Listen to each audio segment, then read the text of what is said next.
supporting the bans. We can now go live to our two guests, legal analyst Jennifer DeMaster and women's rights advocate Reese Everson, both joining us today for what's certainly been a salient, quite emotive issue, hasn't it, across the states as well. Jennifer, if I can start with you, perhaps. These other heartbeat bills, some of those were mentioned just now in the report, they've been struck down by federal courts despite being enacted by representatives. Do you expect the same to happen here? You know, I do for this. I haven't had a chance to read all of it, but I've read a good portion of this bill in Texas. And so when you look at it, I can see what the intent is. I can see the intent to try to utilize state authorities, state powers to limit or to restrict abortions or to place more penalties or civil penalties on these providers. But the main provision in this bill goes against the Texas own constitutional and Texas own codes and regulations for standing in cases, and not just Texas. I mean, universally, you have to have standing. You have to be a harmed or injured party. And so I see at the very least that provision that allows basically anybody in the state of Texas to sue a doctor for an abortion that this person might not have any sort of attachment to. I don't quite see that being upheld, not just in federal courts. I don't see that even being upheld by the Texas Supreme Court. Now, of course, there are a lot of other provisions on this bill, but I don't see it being upheld, at least that provision on allowing anybody to sue that might not even have standing or an injury. Yeah, there are still a couple of amendments, of course, to be passed, which we'll talk about a bit later if we have time. Reese, aren't Republican lawmakers who are pushing through this bill simply giving voters what they're asked for? I mean, polls in Texas showing more than two-thirds of Republicans, 68%, are in favor of an early abortion ban. I mean, isn't this what people want? Even if that were absolutely the case, and it seems to be that there is a desire for a lot of people in Texas to be pro-life and anti-abortion, here's the issue. And Jennifer did point to this. Allowing a person to sue because their neighbor, being able to sue their neighbor for dropping another neighbor off to get an abortion is absolutely absurd. One, there's no standing. You're not a harmed party. And to allow a person to clog up the legal system with frivolous cases, because that's exactly what these are. If you can sue the Uber driver who took your neighbor to go get an abortion, if you could sue the nurse who signed in the patient who then got an abortion, then you're allowing the citizens to absolutely abuse the legal system. And that's not what the people of Texas deserve or need, or anyone for that matter. Jennifer, just coming back to yours, to you, Shelby Lawson, who is one of the representatives behind the bill, is still to make some amendments, as far as I understand, to this, to prevent, people such as rapists, people who've made women pregnant by incest, to stop them suing. There could be other amendments as well in this bill, but are you broadly in favour of this heartbeat bill that, life starts after 6 weeks, and with this so-called abortion crisis, like we heard there from the Republican representative, something needs to be done? It is difficult. I am at the outset. I mean, I tend to lean more conservative politically. I tend to be more pro-life. I mean, as others have touched on, as Reese here also touched on, I know the majority of Texas is pro-life, even though I'm not a Texan, and that might be what they want.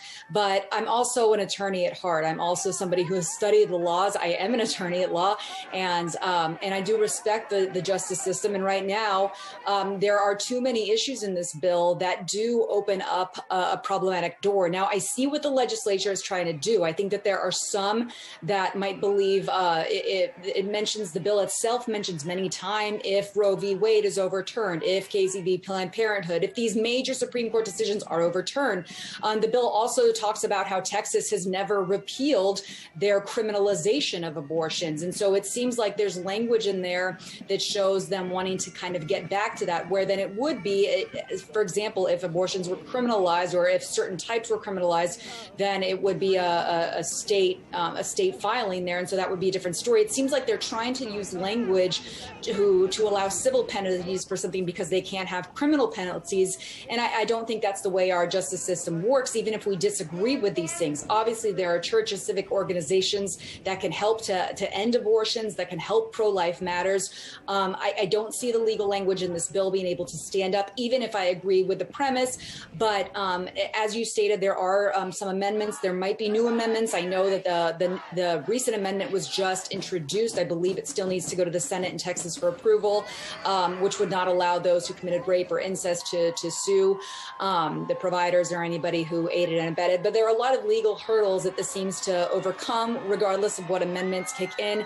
I'm trying to find some of the more redeeming qualities here. I can understand a law that would at least allow for civil penalties brought by a mother who maybe was induced. That language of inducing somebody to get an abortion, or saying, look, maybe I'll pay you this money if you're on the edge, or if you're teetering, or you're not sure what you want, and kind of pushing her over the edge to choose an abortion. Absolutely, allow civil penalties for that.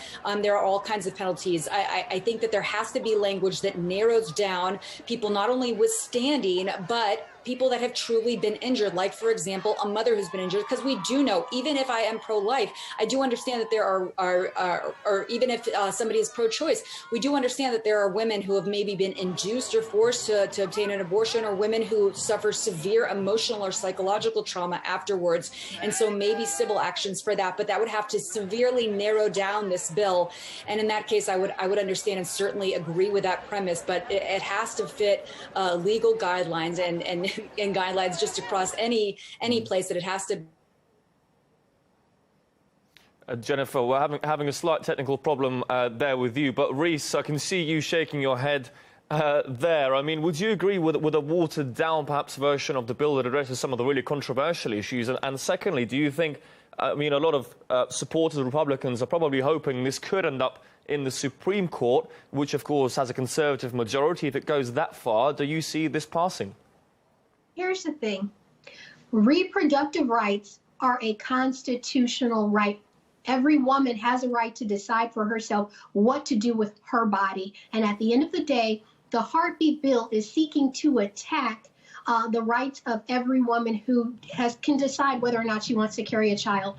What the state of Texas, what the state of Louisiana, they are attempting to do is they're trying to push laws that will get contested and go to the Supreme Court, hoping to overturn Roe v. Wade, hoping that this will somehow allow them to subtract and contract the rights of women in their reproductive rights. Here's the issue. Even though there's a conservative court, Justice Roberts, who's a conservative judge, decided with the liberals, decided with women and the rights for women the last couple of times these laws were brought up in the state of Louisiana, in the state of Texas. And the reason why, well, he disagreed, he dissented when it was brought up in Texas the last time. But then when a similar law was brought up, they expected for the conservative justice to stand with the other conservatives, and he didn't. You know why? Because of stare decisis, which means that when something has been decided a certain way by the law of the land, the Supreme Court, that is the law of the land. And he, as a person who respects the Constitution and respects the laws of this land, decided to uphold their former decision, which was the decision in the Texas case. And so what can we say? We know that based on the history in this country, even the conservative judge recognizes a woman's right to choose and recognizes that the court has recognized a woman's right to choose. And I stand with that. And I think that the rest of the country has to basically continue to bring this issue to the forefront, because there are states like Texas which are trying to reduce a woman's right to choose. We're very quickly running out of time. Jennifer, if I can just get back to you quickly for your 30-second just final take on this before we have to wrap up. Absolutely.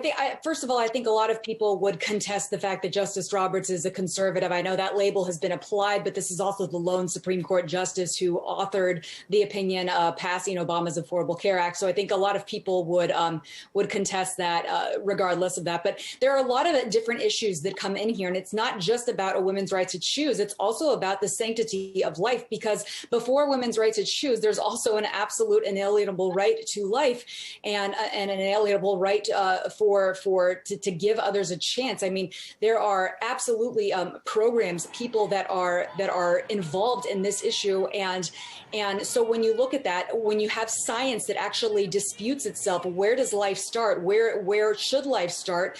At what point does it have to go from being the mother's choice to a legitimate state interest, or to a legitimate interest to protect that human life? And that's where the debate lies. That's where they have scientists, doctors, experts, legal analysts that are all disagreeing on this, and that is the crux of the matter. Is it more important that women be able to choose, or is it more important that we be able to protect the sanctity of human life? We're out of time, unfortunately. Jennifer DeMaster and Reese Everson, thanks both so much for coming on the programme today. Great to have you both on. Thank you so much.